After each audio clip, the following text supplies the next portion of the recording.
മോഹൻലാലിൻ്റെ സ്റ്റീഫൻ നെടുമ്പള്ളി എന്ന നായക കഥാപാത്രം എബ്രഹാം ഖുറേഷി എന്ന വിശ്വരൂപത്തിലെത്തുന്ന പൂർവ്വകാലത്തെക്കുറിച്ചുള്ള കഥയാകും എമ്പുരാൻ പറയുക. മലയാളം ഇന്നുവരെ കണ്ടിട്ടില്ലാത്ത വലിയ ക്യാൻവാസിലൊരുങ്ങുന്ന ചിത്രത്തിൽ ഓരോ കഥാപാത്രത്തിൻ്റെയും ലെവൽ ഹൈ വോൾട്ട് ആകുമെന്നതിൽ തർക്കമില്ല. ലൂസിഫറിൽ ടൊവിനോ തോമസ് അവതരിപ്പിച്ച ജിതിൻ രാംദാസ് എന്ന കഥാപാത്രം ഏറെ ശ്രദ്ധ പിടിച്ചു പറ്റിയിരുന്നു.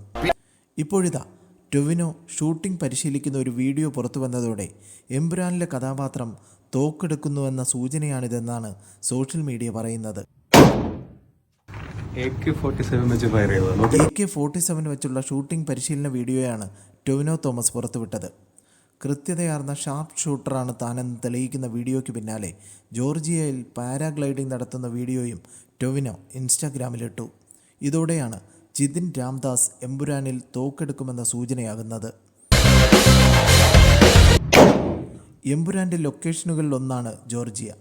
എമ്പുരാൻ്റെ ആദ്യ പോസ്റ്ററുകളിലും യുദ്ധ പശ്ചാത്തല രംഗങ്ങളെക്കുറിച്ച് സൂചന നൽകുന്നുണ്ട്. 15ാമത്തെ വയസ്സിൽ ഇവിടെ നിന്ന് കാണാതായ നീ പിന്നെയുള്ള 26 വർഷങ്ങൾ എവിടെയായിരുന്നു? ആരാണ് സ്റ്റീഫൻ നെടുമ്പള്ളി? പൃഥ്വിരാജിൻ്റെ സയ്യിദ് മസൂദ്, ടൊവിനോയുടെ ജിതിൻ രാംദാസ് എന്നീ കഥാപാത്രങ്ങൾ എങ്ങനെയാണ് എബ്രഹാം ഖുറേഷിയുടെ പിന്നിൽ അണിനിരന്നതെന്നും എമ്പുരാനിൽ വെളിപ്പെടും. ദുബായിലെ ദയറയിലും കരാമയിലും റോളയിലും ഷാക്ക് കടകളിൽ ആക്രി സ്വർണം കള്ളക്കടത്ത് നടത്തിയ നിന്റെ പഴയകാല ചരിത്രമൊക്കെ എനിക്കറിയാം സ്റ്റീഫ.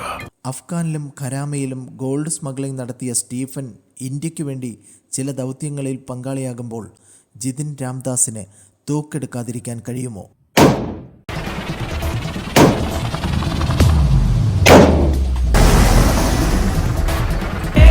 എമ്പുരാൻ